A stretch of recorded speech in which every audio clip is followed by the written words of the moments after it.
Ketika berbicara tentang lingkungan, kita sering melupakan betapa besar peran alam dalam menopang kehidupan manusia. Alam di sekitar kita menyediakan sumber daya yang penting dalam mendukung setiap aspek kehidupan, termasuk di bidang seni. Di Desa Kamasan, alam juga memainkan peran penting dalam mendukung kegiatan seni melukis wayang yang telah menjadi bagian tak terpisahkan dari budaya masyarakat Desa Kamasan.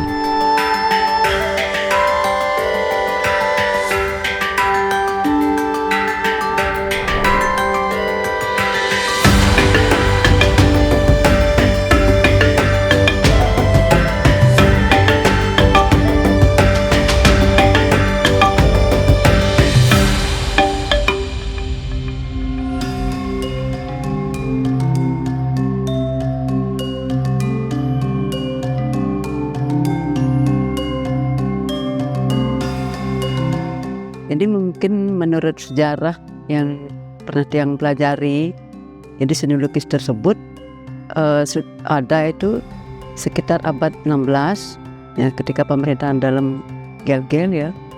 Nah itu cikal bakal udah ada. Hal ini merupakan seni lukis wayang itu sebenarnya bawaan dari Jawa ya, dari Majapahit ketika Raja Jawa kawin dengan Raja Bali. Jadi kebudayaan pun ikut akulturasi ya. Nah, akulturasi di Bali itu berkembangnya itu justru di Desa Kamasan karena pusat pemerintahan di Bali yang kenal zamannya itu adalah ketika zaman dalam Gel-Gel. Itu abad 16, 17, 18 puncaknya. Lukisan Kamasan ini adalah sebagai ibunya lukisan di Bali. Pertama kali ada lukisan di Bali ya wayang Kamasan. Kalau perbedaannya dengan lukisan di Ubud, di Batuan ya, dia ada volume, ada gelap terang ya, ada jarak dekat, jarak jauh. Kalau lukisan Kamasan datar ya, yang di depan sama yang di belakang wayangnya sama ukurannya, nggak ada kecil, nggak ada besar, nggak ada perspektifnya, datar ya. Warnanya dengan teknik sigar, warna merah muda, terus merah tua, terus tambah tua lagi. Itu juga kuning, coklat tua gitu, biru muda ke biru tua gitu, ya. Teknik sigar dia, datar.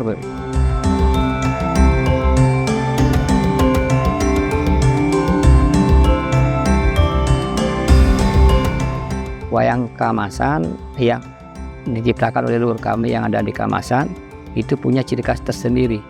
Ciri khas wayang Kamasan berbeda dengan wayang-wayang lain. Kalau ciri khas wayang Kamasan kemungkinan mirip dengan wayang kulit yang ada sekarang. Itu kemungkinan. Tapi wayang kulit kan mata satu, wayang Kamasan mata dua. Itu hanya perbedaan yang dibuat oleh leluhur kami. Tidak bisa dirubah sama sekali. Apapun pakemnya yang ada itu yang dipakai. Kalau dirubah beda jadi. Pengaruh kondisi ekologi mengancam keaslian seni lukis wayang Kamasan. Perubahan warna yang terpaksa terjadi hingga berdampak kepada pembuatan kanvas.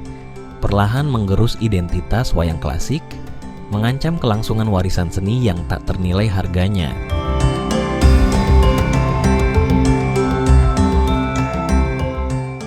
Dulu bahan dari tahun 90 ke bawah masih menggunakan warna alam, terus 90 ke atas campuran alam dan sintetis. Kalau sekarang banyak berlari udah ke warna sintetis. Karena dulu kalau pohon-pohon kayak gitu kan ada di sekitar kita ada kan. Nah, sekarang tempat itu sudah dijadikan ya pemukiman kayak apa, itu otomatis pohon kayak itu kan tidak ada gitu. Seperti salah satu sebelum ada kinju ya, sebelum ada sumbu itu orang tua kita pernah pakai bunganya duri belatung istilahnya di Bali.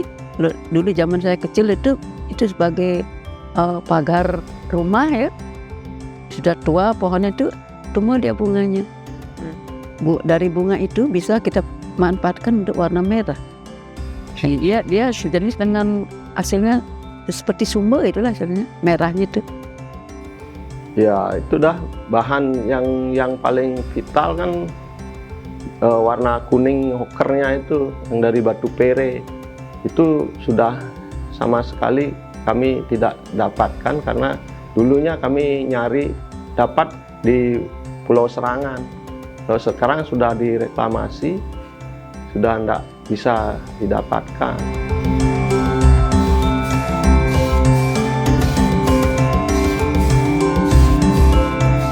Toko-toko niku samain sama kampas sini beda.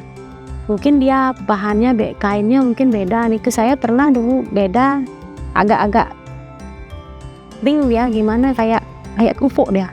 Kalau gini dia kering tapi agak ada lemes-lemesnya. Kalau udah dipakai wayang niku serat-serat warnanya niku menyatu dia sama ampasnya, dan itu yang bikin beda. Mungkin dia pakai mesin, mungkin ada alatnya mungkin, tapi tidak sehalus yang kita pakai kerang. Kalau minyak dalam kerang niku masih ada beda, dia licinnya halus gitu loh, serat-serat, pori-porinya kampas ikut tutup, jadinya dia kayak kan gitu loh, dari tebal tipis. Kalau pabrik pasti tinggal dimasukin aja ya gitu, halus gitu dah. Kalau ini karena tanahnya besar, kita pakai kan, pakai gerusnya niku tekanannya besar sekali, gerus saja udah kelihatan halusnya beda. Masuk dia ke pori-porinya niku, itu yang bikin beda kalau kampas alami sama kampas buatan. Memang dari alam, kalau mau diganti pakai teknologi bisa sih, cuma beda perasaannya. Oh ini pakai mesin, bukan pakai tangan itu loh, bukan pakai tangan, bukan tradisional namanya niku dah yang bikin nanti lama-lama wayang kamasan tapi dia pakai mesin, pakai gini, berarti khasnya hilang, khas kamasannya wayangnya niku hilang. Nah kalau masalah yang untuk penggilesannya niku, kerangnya niku yang susah. Dulu memang gampang dapatnya, masih ada di Serangan rupanya, di Serangan kan banyak kan, sekarang enggak dijual. Makanya tergantung sama alam ini, soalnya kita bikin kampasnya ini namanya juga tradisional, masih up dengan tradisi. Pakai buatannya aja nggak bisa pakai bambunya harus bambu harus terpilih juga. Pakai ininya ini kan kayak antolnya ini, di sini kerangnya supaya dia nggak mudah patah kan. Ada di ngampel saya pakai. Itu susah sekali nyari. Dengan alih fungsi lahan, perubahan iklim, dan kondisi alam yang terus bergejolak, kehidupan kita terancam oleh kekuatan yang tak bisa dikendalikan. Dalam menghadapi tantangan ini, peran etika lingkungan menjadi perisai terakhir dalam menjaga keseimbangan dan harmoni di tengah perubahan yang mengguncang.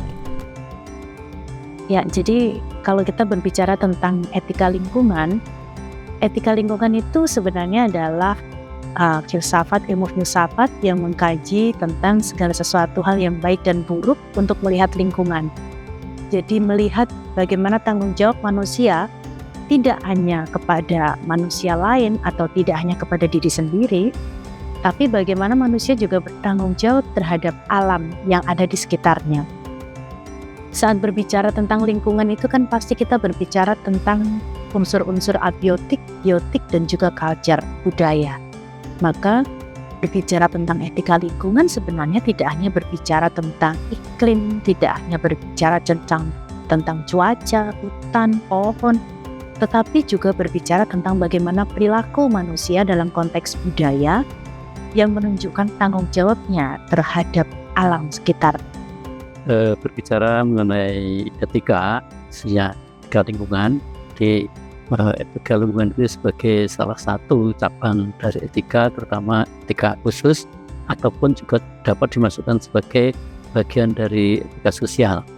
Nah, dimana di dalam etika lingkungan dan etika lingkungan hidup itu membahas juga hubungan antara manusia dengan manusia yang lain, hubungan antara manusia dengan lingkungannya, termasuk di dalamnya berada alam semesta.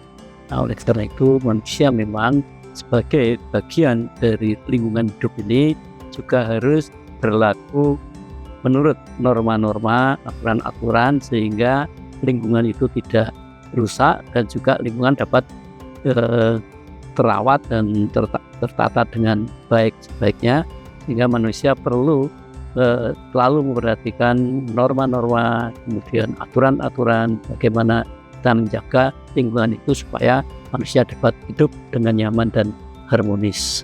Di tengah krisis lingkungan yang terus berlanjut, harapan kita ada pada tindakan nyata. Mari bersama menjaga alam demi masa depan yang lebih indah dan warisan budaya tetap lestari bagi anak cucu kita. Dengan menjaga lingkungan, secara khusus kita juga turut mendukung harapan-harapan para pekerja seni di Kamasan dalam melestarikan seni lukis wayang mereka, sebuah warisan budaya yang kaya akan nilai dan tradisi. Berharap sekali khususnya pemerintah dalam di dinas-dinas yang terkait ya agar memperhatikan, karena satu-satunya lukisan klasik yang ada di Bali cuma lukisan klasik Kamasan. Jadi biar ada semacam apa, kalau saya kepingin sebenarnya lukisan Kamasan itu khususnya di tempat saya di sini di Glungkung itu mestinya sekolah-sekolah itu dikasih pakai dalam kurikulum muatan lokal itu belajar melukis wayang Kamasan, karena satu-satunya ikon Glungkung terutama itu adalah lukisan Kamasan. Ya, harapan kami untuk bisa menjaga dan melestarikan dari lukisan Kamasan ini, sangat kiranya pemerintah itu harus juga bisa memperhatikan sesuatu lah untuk dari untuk bisa menjaga warisan ini agar masih bisa bertahan ya, bisa bertahan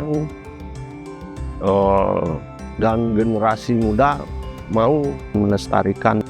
Secara pribadi, harapan Tiang sebagai pelukis wayang Kamasan, kemungkinan sangat besar harapan saya untuk lestarikan wayang Kamasan. Bagaimana caranya? Seperti Tiang adalah membuat sangat kecil untuk bisa melestarikan wayang Kamasan. Siapa yang mau belajar, Tiang ajari. Biar segini adanya, yang penting ada pelestarian, itu aja. Supaya wayang Kamasan nantinya tidak punah. Itu aja sebenarnya. Pesan saya, tempat-tempat yang dituju itu kan janganlah terlalu dipakai hotel, pakai gini, kasihlah dia sedikit, karena kan kita ngandelin dari alam. Kalau itu terus pakai gini dibikin hotel kayak di Serangan gitu kan, lama-lama itu udah hilang jadinya dia.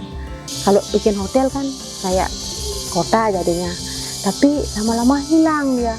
Oh, ini di sini dulu tempat kita ngambil, sampai jalan kaki kita ngambil ke Serangan, ambil yang 1 karung pakai bahan, tapi untuk bertahun-tahun itu kita gunakan kerang atau piring itu kan. Kita kan cuma pengrajin kecil, cuma minta gitulah, kalau ada kasihlah sedikit gini biar enggak punah sekali nih wayang Kamasannya. Jantan ampun itu.